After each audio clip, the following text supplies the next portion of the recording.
Well, hello guys, David Vos here again, and it's another beautiful day in Oklahoma, and I hope you are doing very, very well where you're at.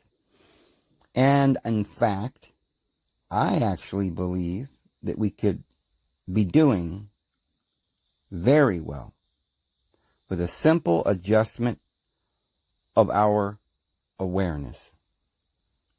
So this video that I want to do today is going to be more or less a continuation of the video we did yesterday. And I'm kind of sad that some of you only watch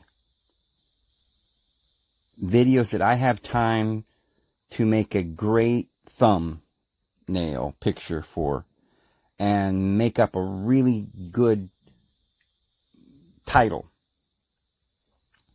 Because sometimes I have the chance to make a good thumbnail and title to a video that might not be quite as good as videos that I just did the video and couldn't think of a good title or just didn't think. In other words, even though the video was one of my best, I think, or was a very interesting video, very important that I would hope that lots of people would watch, it didn't get that much traffic because I wasn't able to come up with a title for that video that made everybody run out and click on it. And that kind of makes me feel bad. Like, for instance, I think yesterday, not too many people saw that video, and I wish some more would have seen it. So if you do see this video and you haven't seen the last few videos, I recommend that you start watching these videos if you're interested in finding some real answers. And today you're going to find out what I mean by real answers. Not just like, oh, we found out what somebody said 200 years ago, or we found out that they're not on the moon, or they didn't go to the moon, or we found out what the moon's made out of Swiss cheese. These are interesting things. And lots of people want to click on that and see that information. But let's say that we found out tomorrow that there was no such thing as gravity, or some crazy thing, or the earth was flat or something, like some people are trying to say. Well, now that'd be a big revelation, would change your whole state of mind. But what really would it do? If we found out the earth was flat, and we knew it beyond a doubt, and the government admitted it, and everybody was, and they showed pictures, and we knew beyond any doubt the earth was flat. In fact, we now know that there is another continent beyond South America, right? And there's people are going there on vacation and stuff like this. If that happened, it would change the world. It would change how we think about where we live and what we live on. It might change some other things. But would it really revolutionize what we think about the divine being or ourselves? Would it? I don't think it would help our chances at discovering happiness. I mean, it would be nice if the government would stop lying and we'd find out all the truth about everything. And by the way, I don't believe in a flat earth, but I'm just saying, throwing that out there. It's like, what if, we found out something strange, or they didn't go to the moon or whatever. And I don't believe that they went to the moon. But what if something like that was not true? Now, everybody's clicking on videos about that kind of stuff. The mud flood, which we've gone through some of that, and that there's 1,000 years missing in our history, or some kind of crazy thing like this. There's a Mandela effect. I don't believe in just about any of these conspiracies. So, but hang on, guys. For those of you who want to just click off right now because you're just looking for something like that. Well, this guy's stupid. If you don't believe the earth's flat, let's get out of here, Joe. Come on. Let's go. Oh, and by the way, before we leave, let's leave a nasty comment. We'll tell him he's stupid and make him feel real small, and we'll leave. That'll be a really nice religion. This is what it's turned into. It's a religion. A religion of very snotty-nosed little brats that just hate everybody. And not based on the fact that everybody's killing everybody and there's wars and we've got to make love instead of war and we've got to, some wise, amazing truth that nobody ever knew. No, it's based on, oh, don't you know that the earth is flat, you idiot? Well, if you don't know that the earth is flat, well, it's as clear as the nose on your face. And if you don't know that, well, then I'm not going to be your friend. And don't even want to talk to you. That's the problem with all the world, is that people don't understand that the earth is actually flat. Okay, I know I'm upsetting some people, but I'm trying to show you how ridiculous it is to make that your all-encompassing reality. Because you don't really know if it's flat, do you? You might believe, you've convinced yourself it is, enough to where you're running around telling everybody it is. But you can't really prove it. You can observe what you observe, and you think you observe what you observe, or whatever, but you really haven't proven this, so this isn't something to hang your entire existence on. It's not the last battle or the last hill to do battle on or whatever. It's just a curiosity. And this is what I'm saying, is everybody wants to talk about stuff like that and speculate. I think that's how we got into this situation. We're in the world today where nobody knows what's going on. Because, look, the whole world is based on these things called scientists who come up with theories. Now, remember, the technical meaning of theory isn't just they made something up and they said, hey, let's come up with a theory. Maybe there's green Martians and there's,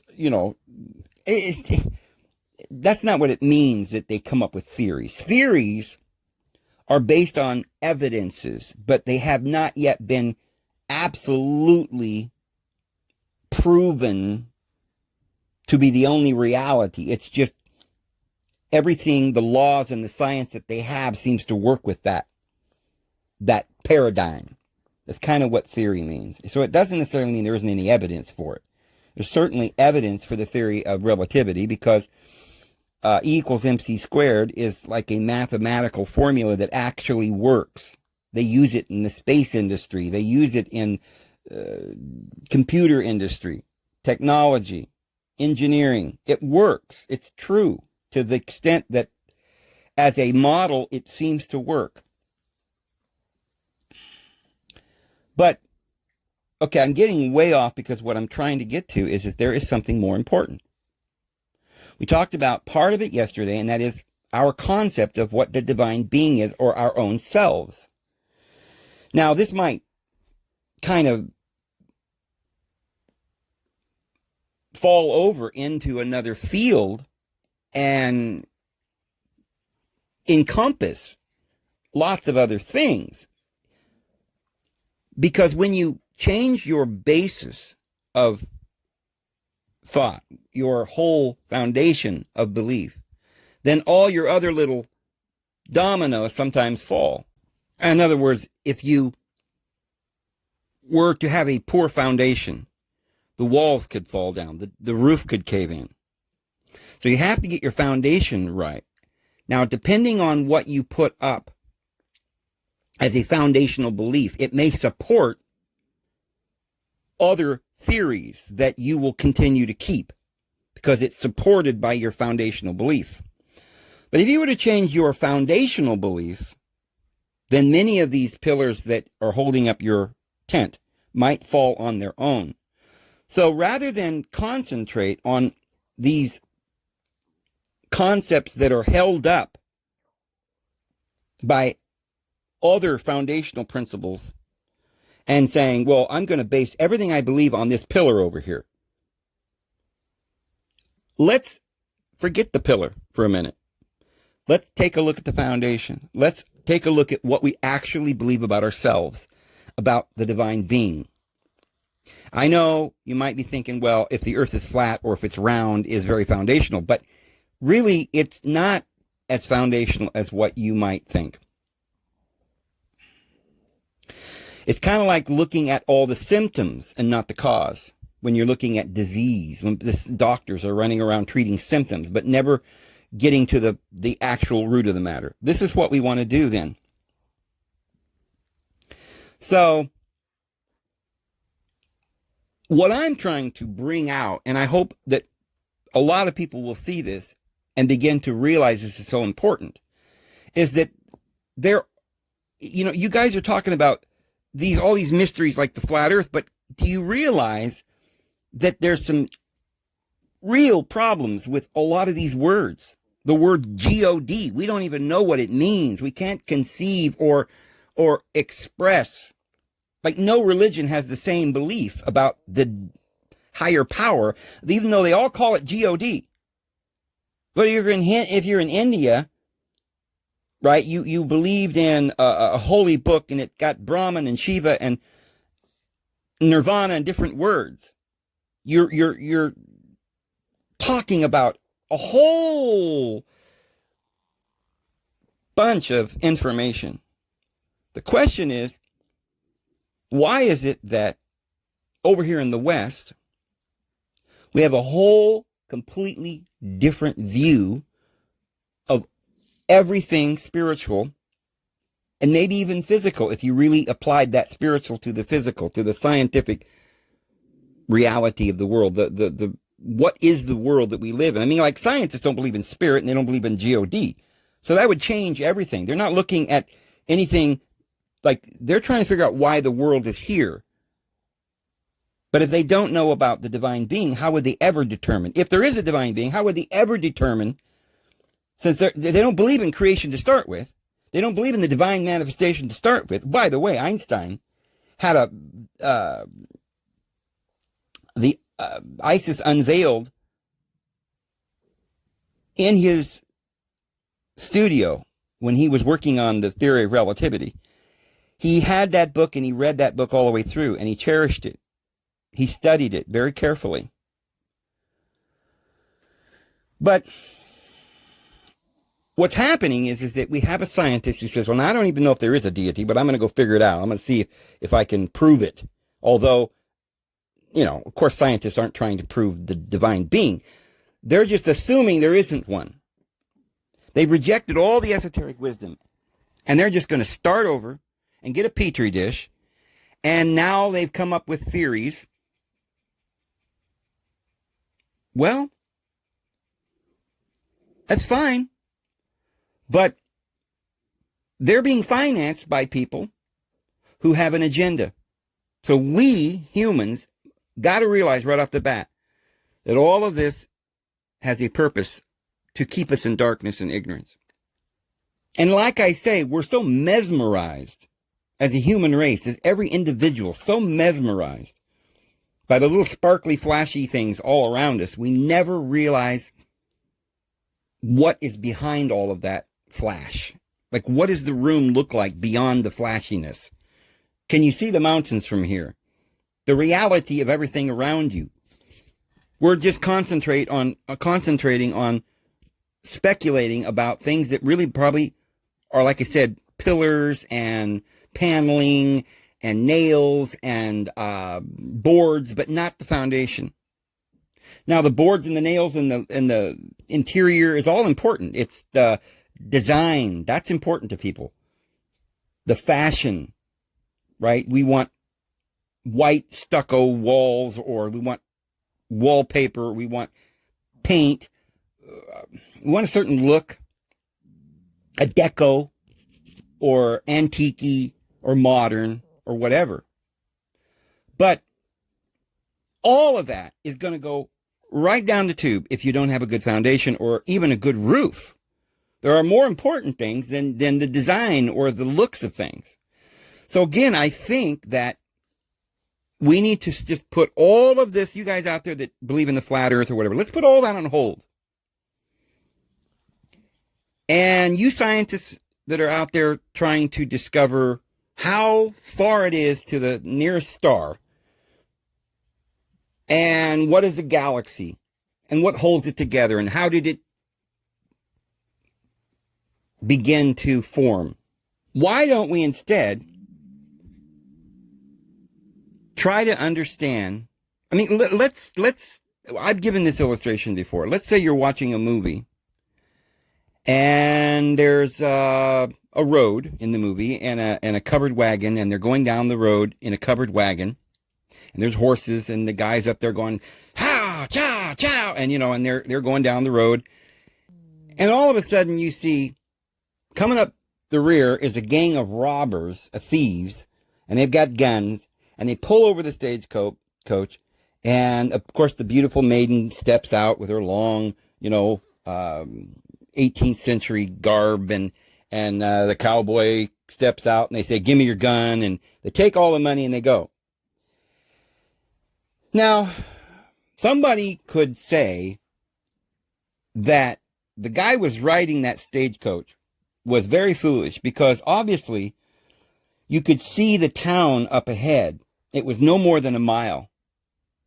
And of course there's a sheriff in that town, and there's deputies, and there's other people, and they don't want their money to get lost. This is money that belongs to the bank, belongs to all these people in this town. So that stagecoach driver should have whipped those horses and got them going. And maybe they could have made it to town, or at least most of the way there. It would have been too close. The sheriff would have heard what was going on, and they could have stopped the whole thing. Great possibility. We can sit around and speculate about this. One problem. It was just a movie. It wasn't real.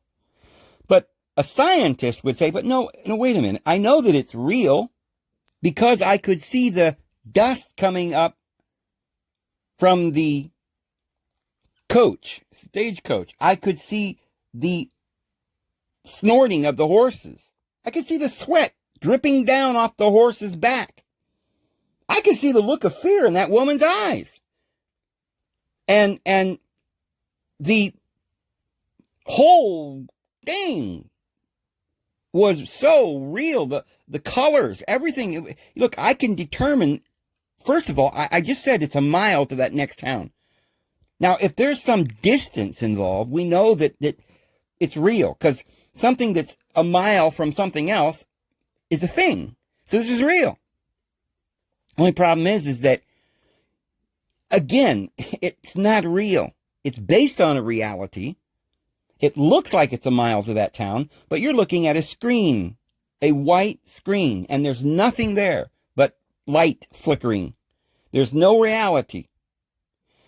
So maybe the scientists are on a wild goose chase. If the physical universe is, as science themselves are beginning to say, quantum physics is just, there's no actual physical reality. It's all energy. It'd only be one small step in anybody's mind to stop and say, wait a minute. Maybe this energy that makes up everything, this thing, the source of all of this physical universe,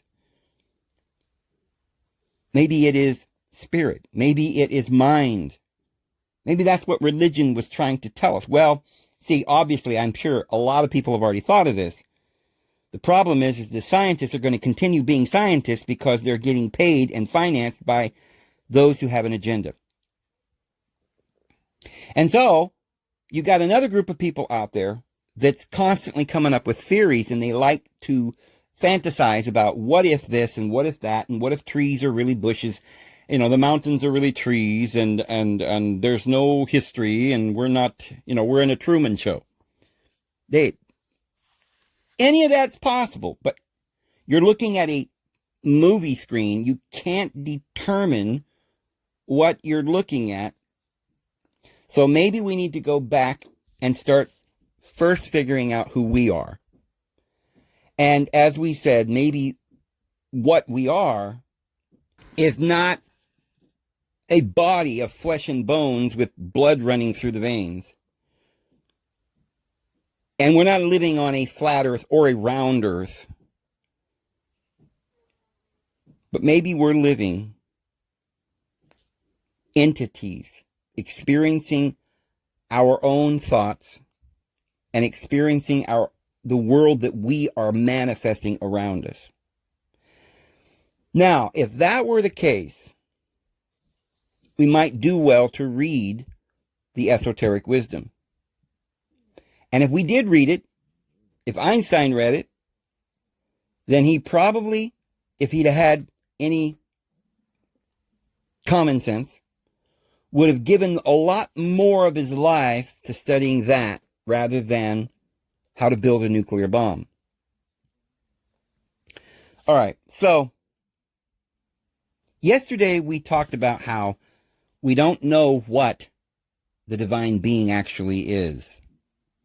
We don't know what we are, ourself. We don't know if we're going to live forever or if what happens after death. And that alone should make people stop and think for a minute that we do not know the basics of our own reality. But why would it be so complicated? Really?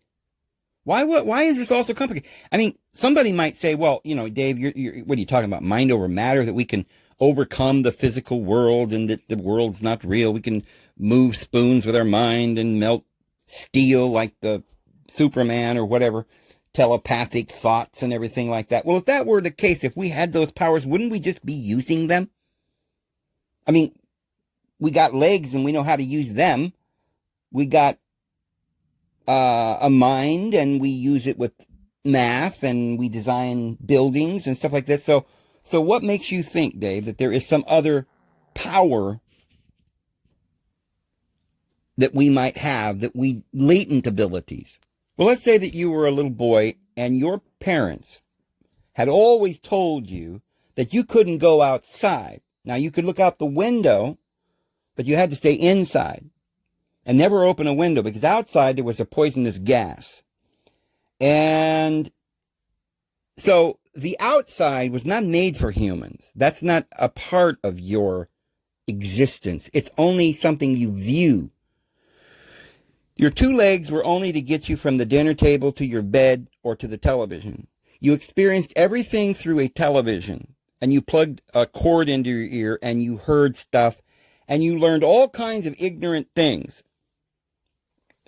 You heard that you were living on a square box that was 50 feet by 50 feet or whatever, whatever they told you. They told you lived in a round sphere, hurtling through space at thousands of miles an hour around a big flaming ball 93 million miles away. And let's say that wasn't true. Well, you wouldn't know because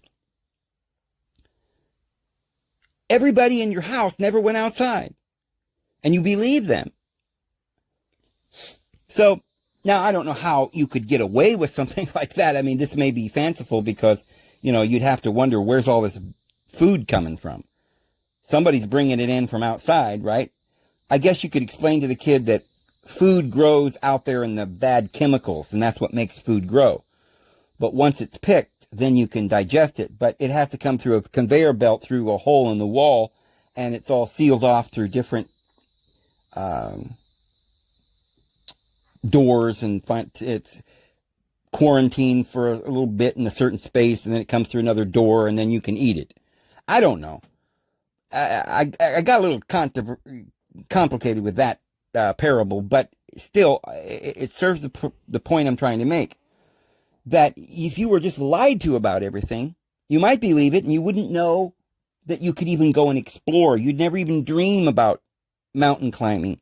You'd never dream about playing with the animals because all that was closed off to you. Even though it was real and it was true, you were being lied to and you didn't know about it.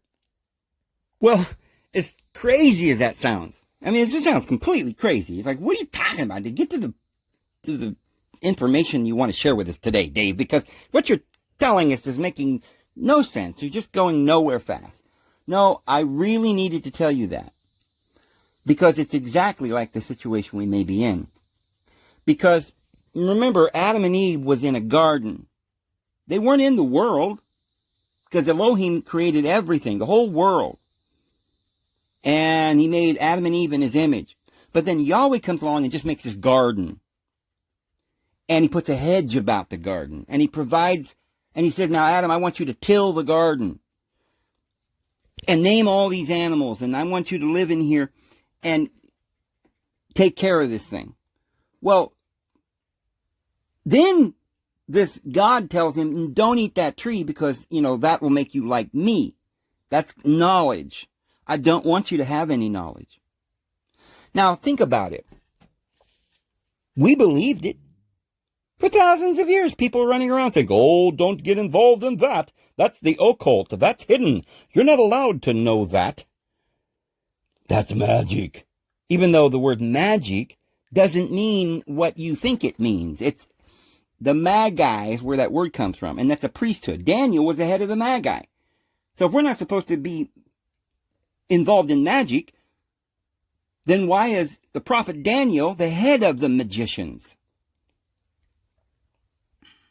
And we've talked about all these words that they have changed the meaning of. Remember yesterday we were talking about we don't know what the word God means or the word soul, right?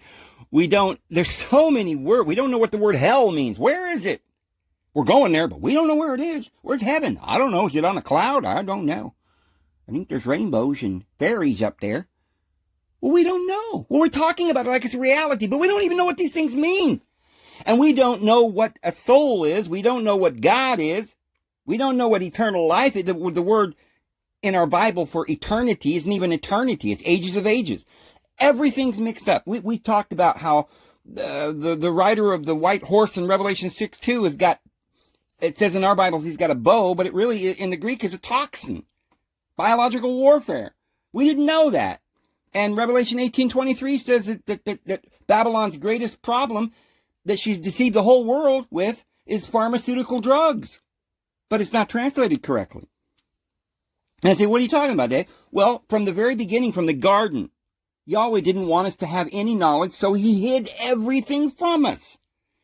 So now, the way that he did that was invented religion, which said you must be a slave, you cannot have knowledge. I'm God and you're not. Get down on your knees, you will be judged by my priest who will tell you what you must do, and if you don't do it, you will be put to death. And with fear and intimidation, we were told, go to work, be a slave, do what you're told, or we're going to take away your food. We might, back in the day, people don't realize it, but everybody was a slave. They worked for a manor or for the head of this whole, a guy owned the whole farm, like thousands of acres, and everybody worked for him. And everybody was his slave. He had lots of wives. And you say, what would a man do with 1,000 wives? You couldn't sleep with them all if you slept with one every day for 3 years. And then there's an old guy, and he's got a 13-year-old girl and a 14-year-old girl. And he's got one that's 50, and he's got one that's 40. And what are they all doing? Well, if you go back and look at what they did with these women, is they apportioned them. Remember they used to have the eunuch? What is a eunuch? We don't know what any of these words mean. A eunuch was somebody that was over the bed chamber. They had a cupbearer. They had a cook. They had all kinds of maids and slaves. Well, the guy that was over the bed chamber, he didn't, what do you do? Did he make the beds and put new sheets on them? No, he was over the women. And you got 1,000 wives, they're going to have some sort of regulation, right? They're going to have some kind of sex. So the word eunuch, in many cultures, like in India, we know beyond a doubt that the word eunuch meant a gay person. Yeah, really, that's what it meant. Now, today, people in Christianity think it means somebody that's castrated. It could, at some point in time, they may have thought that's what it meant. Somebody who was castrated. But we know it probably did not always mean that. And here's why we know that. Because you know how we don't even know where we are right now, and we don't know what we believe, we don't know who we are? Well, we've never known. Even the Israelites, the Jewish people, how do you think they were slaves? If they knew they were slaves, they wouldn't probably want to be slaves. But they were under the impression that the only way they could eat and be pleasing to God, the invisible God, who is he? Well, I don't know, but he's mad, do what he says. I mean, if they weren't under all these false impressions, they wouldn't be doing it. So, the whole purpose of having all these wives wasn't what today a lot of people think. They bred their women. They were bred. So if you had 1,000 wives, you may not even actually have any relationship with many of them. You had slave men and slave women, and you said, now, I want this woman to sleep with that man and breed. Now, and I know, and it actually says this. Now, a lot of people think, well, that's not true, Dave. I can't prove that to us, Dave. Let's show us that. Well, it says in the Old Testament that if somebody had a slave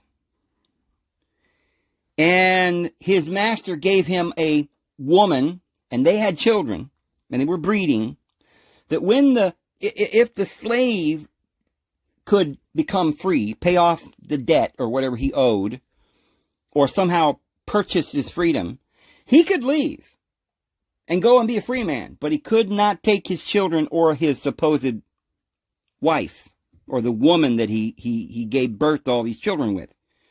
Because the owner of that slave owns the children and the wife. So you know what that means is that the man who was the slave, his wife wasn't his wife. His wife was a handmaid to the owner. See, Abraham had many slaves, many wives and many slaves and many herds and sheep and cattle, and he was a very important man. And he chose who Isaac would marry, and he purchased her from Laban's house with camels and goats and myrrh and gold and all this other stuff. Jacob worked for Laban 7 years for Rachel, but he didn't give him Rachel, he gave him Leah, and then he had to work 7 more years for Leah. It was a purchase agreement. That's why we have a dowry, and Exodus 21 verse 7 says that when you sell your daughter as a slave, she will never go out as do other slaves. She never can be free. They put a ring upon her, either in her ear or on her hand, and that meant she was a permanent slave. She could never speak, sign an agreement. Now, you could purchase her and you could divorce her, which doesn't mean what you think it means. It means it's a bill of divorce. It had the bond paper. It was a document, a certificate of purchase or redemption. So another man would purchase the woman from you, and then she was legally able to go with another man. But she was always just a slave. So you see, we didn't know any of that. And so the eunuch was not over the sheets, over making sure the bed was clean or doing the laundry. He was taking this woman and breeding her with the slaves so that the children of the man slave and the woman slave would be the workers, the slaves of the owner. And all of them were the slaves of Yahweh. And the only way you could pull this off is to pull the wool over your eyes, and you never knew it. To this very day, people are running around going, oh, I want to go get married and get a ring on my finger and say vows of to death do you part. I do. And the Apostle Paul says, you who want to be slaves, do you not read the law? It's slavery. He says, if you could become free, do so. He says, my recommendations for people who are not married is do not get married. That's what the Apostle Paul says. If you can remain free, remain free. Now, I've gone off into a sad tangent, but I'm making a point that we are completely ignorant about everything we're doing. Well, at this point, are we really all that concerned about whether the earth is flat or round? Maybe we need to decide whether or not we're free souls. We have the ability to walk down the road as we please. This is something that in the 21st century, we take for granted. We're supposed to be free. We have the right to do whatever we want,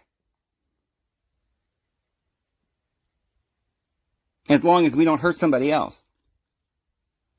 So obviously, somebody has been doing everything they could to keep us in a system, to keep us blind.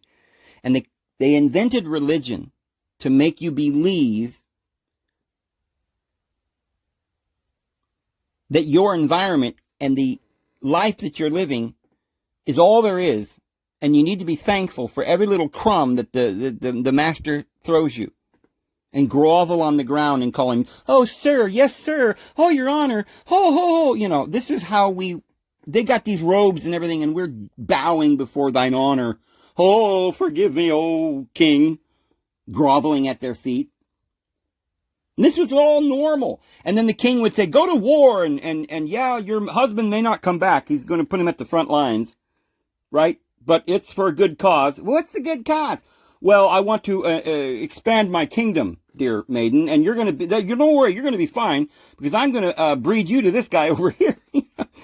Yeah, we're going to go in and take that country. Now, what you do is you kill all the men, and you kill all the children, and the donkeys, and everything. But you can take their gold, and the women, you'll shave their heads, because they probably don't want to have sex with you after you just killed their husband, right? So give them 30 days, think about it. Shave their heads, and at the end of 30 days, you can rape them. Well, they're not going to do it willingly because you just killed their husband. And took away their life and their heritage and their culture and their whole city and their family and their mothers and their brothers and everything. But now, they're going to be what, your wife? No. They're going to be your wife, not a willing love partner. They're simply going to be your sex slave. And you're going to breed them and make them their children's slaves. Okay, wake up, guys. This is the world that we've been living in. So maybe now you understand why we don't know what the word God means, or soul, or immortality. We're not supposed to understand immortality. Maybe, have you ever noticed that nowhere in the Old Testament, not one place, does Yahweh ever say, if you will obey me, or do what I say, or do something. Now, first of all, if he ever said anything, he would say, you have to obey me. But he never says anything like, oh, if you just love people, if you'll be kind to people. Like Jesus said, right? But it was always like, if you'll just do what I say and be my slave, then what? What do we get? What do we get? Oh, buddy, oh, buddy. What do we get? Eternal life? No. He never once ever says anything about eternal life. There's no heaven. There's no immortality. Now, there's some talk in Isaiah about the lamb lying down with the kid and the lion eating straw like the bull and all that stuff in the days that's coming. But that seems to be a whole nother vision. That seems to be what the Most High has in store for us. But it's all very vague, and it doesn't ever say that we'll live forever. It says something about they'll live to be a young person, though 100 years old, will die, though maybe a mere child at 100 years old, be a mere child. So maybe it's saying something like, well, you could live 900 years, something like Adam did. But there's nowhere in the Old Testament that says we're going to have immortality or conquered over death, right? Get our wings, right? Get white robes and be pure and live with the Lord. It doesn't say that. It says you can live in this land under your own vine and fig tree, but you got to bring sacrifices from year to year up to Yahweh. Yeah, it says that. It's a complete contradiction of the New Testament. Jesus didn't believe in sacrificing sheep over and over again. The book of Hebrews says that it was a reminder of sins from year to year. It could not make anyone perfect. It was a type and a shadow, but it was not the right way. Temporary. It was wrong. It was a bondage and a curse, the Apostle Paul says. The only reward for doing all of it is death. Because it just showed that nobody could appease this deity. The only fulfillment of the law is death. So one of the problems with the world today is that we're still thinking in terms of Yahweh as God, as the supreme being, and his plan to keep us all in slavery, in a utopian world of slavery, where we're bred like slaves and told what to do and where to work. And, we're not free. We're not out in the country, like on the little house in the prairie, building our cabin and having a wife and children and enjoying the daisies and none of that. That's a whole nother theory. So we've got two concepts in our mind, and we're schizo. We think God is love, but yet God is so angry and he's going to send everybody to hell. It's all schizophrenic. And that's one way that we don't ever figure out what's going on. Because to start with, we don't know this book called the Old Testament. We think that's the Bible and we got to go by it. And yet it's completely full of lies, because Jesus said, your father is a liar. And everything, his prophets, he sent them lying spirits to the prophets. And they went and deceived the people. And in Ezekiel 22, he says he gave them laws that were not good. And commandments that were not good. That led to death and bondage. So we could spend another hour or two going through every word that we don't know what the meaning of it is. And if we could figure out every one of these words and the meaning of it, then we could reread the Bible and we'd probably understand it a lot better. But I don't think we're going to have time to do that today because we're 40 minutes into this one. So let's take a shortcut. All right, let's take a shortcut. Let's see if we can get somewhere here. So we have conscious mind, we have subconscious mind. We know about those two. Those are realities. You might not even really need to go to the scriptures to find those, because you know that you have a subconscious mind.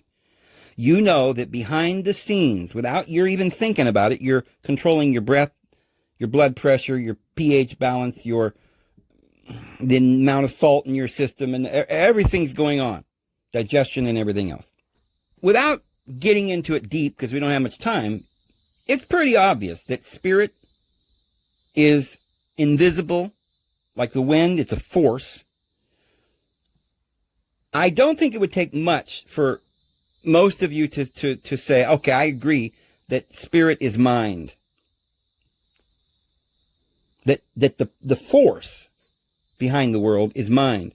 Now, real quickly, I can give you some information or evidence for that. It says in the New Testament that the divine being is spirit. It doesn't say he's like spirit or he's made of spirit. It just says he is spirit. And then it also says he is light. It doesn't say that he's made of light or, but just that he is light. And it says that he is love in another place, that the divine being is love. Now, you might imagine for a moment that they made a mistake and they meant to say he is full of love, or he has a lot of love. Surely he's not just love. What is love? Love is just an emotion, or it's an attribute, or I don't know. What is it? Right? Well, we have another scripture that says that the fruit of the Spirit is love and peace. So again, the Spirit and love are very closely related. Now, if spirit is mind, now you understand why love and spirit are so closely related. Because if you have a type of spirit, it could be loving, or it could be convoluted and angry or something. So we have the spirit of the flesh. And yes, it's translated the mind of the flesh many times. And the mind of the spirit. It says that in the Bible. So with all of that, you put that together, and what you understand is that the mind that our Father has is love. But the mind of the flesh is lust. And that's the ego, the lower ego, and that is the lower deity, the God of this world, that's blinding the minds. The mind. How does it blind the mind? By keeping you focused, your concentration, your consciousness lowered, and thinking with the lower mind, the carnal mind. And so all we have to do then is think with a higher mind. And the Bible says this over and over again. We must be perfected. We must be cleansed from every defilement of flesh and spirit. Yeah, you got to cleanse your flesh. Go take a bath. Of course, that's important. Go take a bath. You need to stay clean. You need to eat good food. You need to have clean clothes. You need to exercise and have a good diet. And all of that's important. But of course, it's not as important as eternal life, because this body's temporary. But the spirit, you got to renew the spirit and cleanse the spirit. and set your mind upon things that are above. Now, if we've determined that that's true, I think all of you will say, oh, I agree with all that, Dave. Okay, fine. So now let's break this down with what we already do know. You have a conscious mind. Shall we define that for everyone just real clearly before we move on? Mind is all the same. It's being. That's what you are, a thinker. So there's no difference between the subconscious, superconscious, and the conscious. They're all mind. Except that the conscious mind is the part where you're thinking about what you're wanting to do. You can steer it. You can think about stuff, and you can fear things. You can be worried about things. But you don't have to be worried about how to breathe. Your subconscious mind does it without you even thinking about it. You don't have to even think about it. So mind doesn't necessarily mean that you have to direct your attention. It's something that happens. If you don't think about it consciously, you're still a being, a spirit. You still have mind. So should we just stop thinking consciously? No, there's a reason for your conscious mind. The conscious mind is just the part of your mind that's dealing with what you're going to do today, what you're going to eat, what you're going to watch, what you're going to say, whether you're going to build a house, whether you're going to chop a tree down, whether you're going to go to work or come home or rest or whatever you're going to do. And you have to have that because you have a physical body that needs to know whether it gets up in the morning or goes to work or work on the car or do whatever you got to do. There's nothing wrong with that. You should do that, but it needs to work properly. For instance, you should run and exercise, but should you lift weights that are much too heavy for your body? And you know, if you tear a muscle, should you keep on? No, you need to rest. Know your limitations. So there's balance. The problem with this world is the devil has kept us in imbalance, schizophrenic. We don't know what consciousness is. So we're misusing it. We're being bombarded by propaganda and lies. So we've got to weed all this out. But don't worry, because we're going to explain today in this video a very simple process that'll change your life. So your subconscious mind's working fine. No worries. You'll always breathe just right. You'll always have the right pH balance, and you'll always have the good blood pressure and everything like that, as long as, of course, you're eating right and you're living right. But you don't have to think about it. But here's the thing. You can think about it, even though you don't have to. But you could turn your attention, your intention, think about it, and say, well, now let's see, am I breathing enough? I wonder how much I'm supposed to. I don't know. I don't understand. I need a book. Do I breathe 3 times a second or do I breathe 4 times a second? And pretty soon you're hyperventilating and then you're passing out. Well, as soon as your mind gets off of that, you passed out.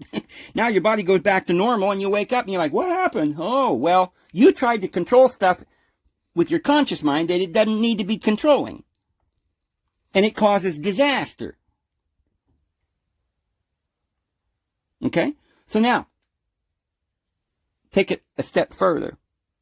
Let's say that you wake up one morning and neighbors come up the drive and they say, oh my goodness, the barn just burned down and the horse got away. You're like, oh my goodness, terrible things are happening. Oh, Johnny down the road went to jail and he got, his sister got sick and, well, I mean, any number of things, just the occurrences in life. I mean, you might wake up and somebody knocks on the door and says, hey, got a big package for you. It's $1 million. Oh, you won the lottery. Oh, I'm going to give you this new car. Or, oh, you just got a raise. I mean, look, lots of good things can happen. You didn't cause it. It was a gift. It just happens. Unforeseen occurrences just befall us all. So let's say you don't care what happens. You don't think about it. You wake up in the morning and you wait for it like a gift. I wonder what I'm going to get today. Woo, this is great. Oh, there's the doorbell. Let's go see who it is. All right. Well, if you're going at it that way, then it'll probably be a pretty wonderful life. Just like with your subconscious. You don't mess with it, and it breathes on its own. You don't worry about the future, and it'll all work out. You content with what you have, you'll be fine. You'll be happy because you're not worried about something you don't have. And you probably will only receive the things that you need because your superconscious mind is controlling your world, the world. Remember, you are one with the divine being. We talked about yesterday how it is that we are one with God. This is whoever joined unto his wife is one flesh. But whoever is joined unto the Lord is one spirit. Just think about that for a minute. Spirit is the center, the source of everything. The mind, not the body, not the reflections, not the illusion around you, not the physical. Because that's just an illusion. That's just temporary. That's the coat you put on. But you are not the coat. You can take it off and put another coat on. That's the decoration, not the foundation of the house. The deco. You can choose whatever deco you want. But you got to have a good foundation. So, I know that, we're going to explain this a little further, but I know that right now, a lot of you are thinking, well, I don't know if any of this is true, but it sounds interesting. What if it was true?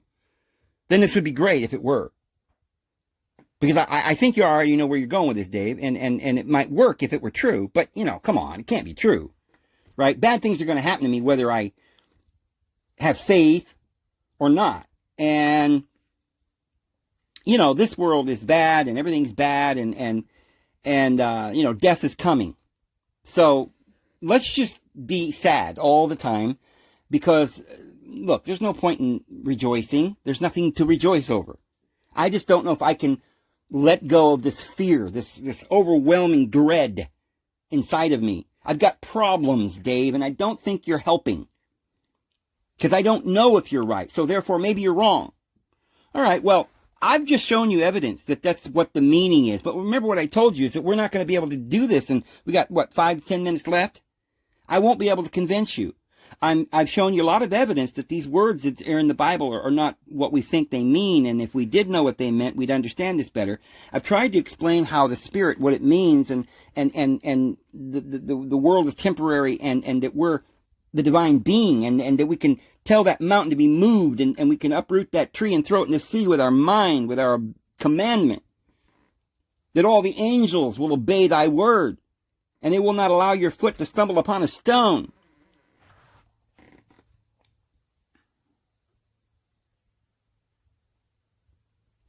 But that's all just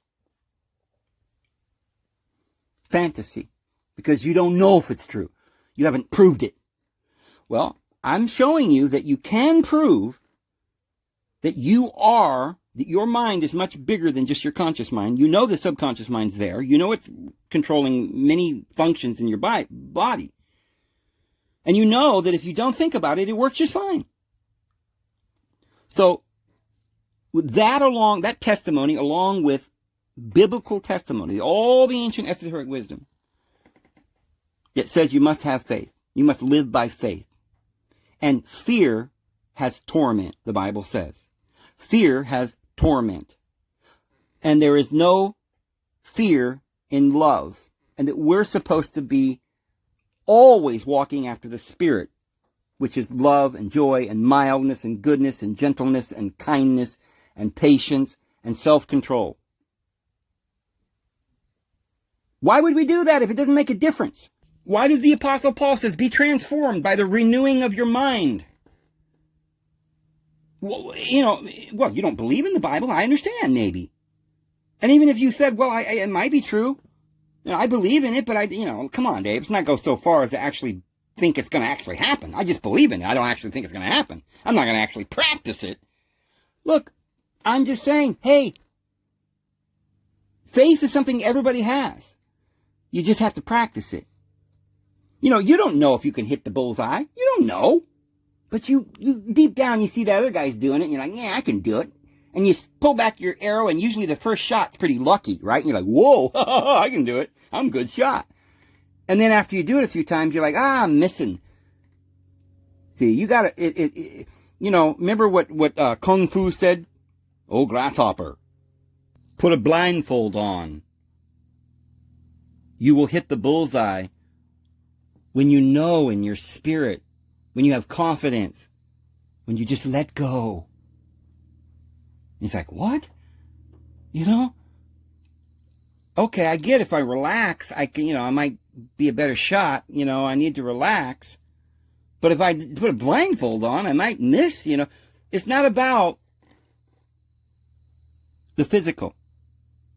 It's about your mind. You can do anything your mind says or intends.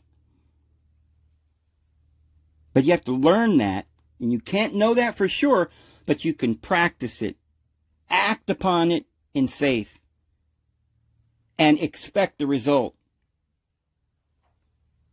So here's how we're going to do this. We're going to imagine our conscious mind, and the conscious mind we're going to say is going to become aware, because we're going to tell ourselves that we are more than just the physical and the conscious. We are the divine being, and we control all the happenings around us. Then immediately you go, oh, goody, goody, goody. I get a red car, and I want a big mansion. I want 7, you know, virgins, and I want all these things. Oh, I'm lusting for all these things because I can have anything I want. You just said so. All right. Now you immediately have turned your mind into the lower mind. What are you doing? You said I could have anything I wanted. I want that. Well, you see, wanting, think about what that word is, wanting. Want means lack.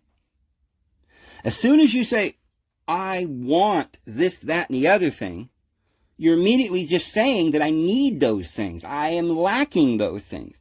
And whatever I am is what I am. Your conscious mind is the rudder. It's going to either stay in the place where you have everything you need, or it's going to be in a place where it's I am lacking. I'm scared. I am sick. I don't know who I am. I'm lost. No, that's not what I said, Dave. I didn't say I was lost. I said I want 7 virgins and a big mansion. Well, then you don't have what you want, right? So you're asking for something you don't have. So you're always in a state of lack. As soon as you get the 7 virgins and the big mansion and the red Cadillac, that ain't going to be enough for you, because you're in the mode of want. You're a magnet. You're wanting everything you want. Everything you want. It's got to come to you. And it does. It's the law. Fear will bring up monsters from the depths. Fear of, I don't have a Cadillac. I don't have money. I am lacking. That's fear. You're basing everything on this lack. So what we're trying to do is realize that the rudder of the ship has got to work. It always does. But learn how to use the rudder. Now, James, the brother of the Lord, says that a very small rudder can steer a very large ship. And so he says that the tongue, though a very small member of the body, can control everything in your life by what you say out of your mouth. It comes over that tongue, can set the whole world on fire. Did you know that? So be careful what you say out of your mouth. I need, I want. Okay, you just said it. Be careful what you say, because if you didn't say that, I want, you'd have this feeling of, I am filled. My cup is well filled. It overfloweth. He taketh care of me, and it maketh me lie down in grassy green pastures. That's what you say. You don't say, I want a Cadillac. I want a mansion. You say, the Lord is my shepherd. I shall not want. And I think the New International Version says, I lack nothing. And the Living Translation says, I have no needs. I am full. And you live in fullness, and you're content therewith because you have everything at your fingertips, but only when you need it. You don't need, you know, you're like somebody who says, I want this big, huge mansion, and I want you to fill it with everything I may ever need, because I don't ever want to go without. Now you're hoarding all these things in case. Out of what? Out of fear? Out of thoughts in your mind that maybe you won't ever have things like this? When you realize that that mansion now has become your prison, because there's a million things in the world to enjoy and to live for. So even your body, if you think that this physical world here is the only world that you'll ever have, and that like Yahweh has told us that we're mortals and this is all we can ever do, and we get to believing that, then we get depressed because, you know, this isn't what we really want. Yeah, that cage has cheese and a little wheel goes round and round for exercise, and it's safe in there, I guess, but that's not where we belong. We're the ruler of the universe, and we should be able to do anything we want at any time. And we shouldn't have to lust for it. We should just do it. So, once you realize that everything that's happening to you is coming like a magnet, it's being attracted, the law of attraction. Everything is happening to you because you're saying, I want, I'm sick, I'm lonely, oh, give me this, oh, give me that. And you're never satisfied with everything that comes your way. You get a red car, then you want a green car, then you live a life like that, and you're imprisoned to all these little jewels and flashy things, right? You're like a monkey that will hand over a cell phone for a banana. You don't know the difference. You're lusting after something that tastes good right now, right at the moment. You didn't know that cell phone could be sold, and you could buy a whole store full of bananas. See, so it's not working the way we're living. And it's all because our conscious mind is working on a lower level. And so Jesus said this, give no thought for tomorrow. Tomorrow shall bring its own worries and anxieties. You can't change one hair of your head by thinking. Do not worry. Don't say, what shall we put on? Or what shall we do? Or where, what shall we eat? The nations are doing this. All the peoples of the world are doing this. But don't do that. But pursue righteousness. Be only concerned with doing what is right. And all these other things you will already have. That's why when Jesus said, whatsoever ye desire when you pray, believe that you already have these things. Already. And you shall. That's the key. Simply stop coming from a place of desire and want. Learn what your conscious mind does. Learn its power. When you see these bad things happening to you, stop and say, oh, no problem. I'm the one bringing these things. I'm living in lust and fear. I'm envisioning the monster because I'm scared I won't get what I want. So I'm thinking more about what I don't want, worried that I'll get what I don't want, and so your mind's in this crazy fear, and it's bringing up all these monsters. Once you understand what you're doing, then all you have to do is say, be calm. Jesus said to the winds, be calm. And the wind stopped blowing upon the waves of the sea, and the sea became calm. And then the little boat came to a rest because Christ, who's in the boat, was awakened. And the Christ is the higher man, not the lower carnal man. Once you wake up your higher powers, who has the authority, the Christ in you, and what does he do? He controls the wind, the thoughts. You're going to bring every thought into subjection to Christ. It's simply that simple, really. But at first, you're going to easily be entangled in worries and anxiety. I mean, how can you not worry? Your children are in school, and there's bad things going on around the world, and maybe you'll have a flat tire and your car not running right. Look, all these things going on. But look, you've been worrying about this all your life. What good has it done you? Try this for a minute. Stop where you're at, take a deep breath, and be determined not to worry, not to think about any of your problems. Say a silent prayer, intend for it to be good. Say the prayer, may everything be good. May I have my necessities for the day.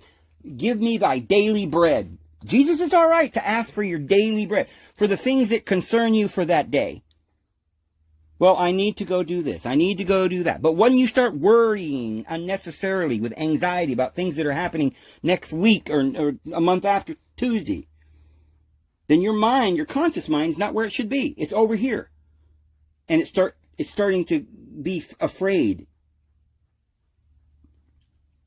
And it's creating monsters now. And bad things are coming at you all around, and you don't realize you're creating it. So, don't think about your breathing. Let the breathing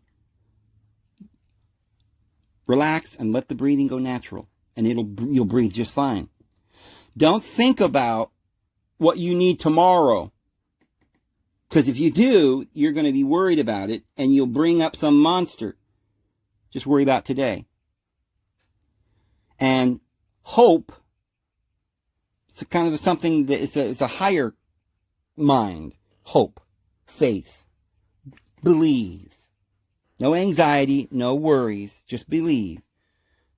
So that means don't sit around and doubt or think about it around and around and around. Have a concept that you want, leave it there, plant your seed, and go away, and it'll grow all by itself.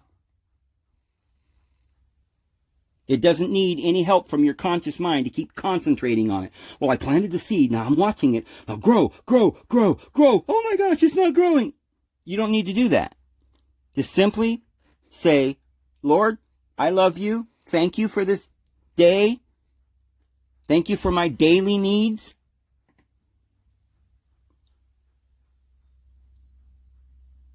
Please be with all those that need you. Help my children. And I know that you will. I put that into your hands. And I'm not going to worry. And then tomorrow you'll wake up, ding dong, and somebody's going to have a lottery. And, you go, wow, where's all these good things coming from? Because you stopped worrying and you put it into the Lord's hands. And now you have peace. Now you're in the Spirit with patience and love. And everything will just work out fine. I guarantee it. I'm David Vos. I'm going to go ahead and go. We'll see you tomorrow.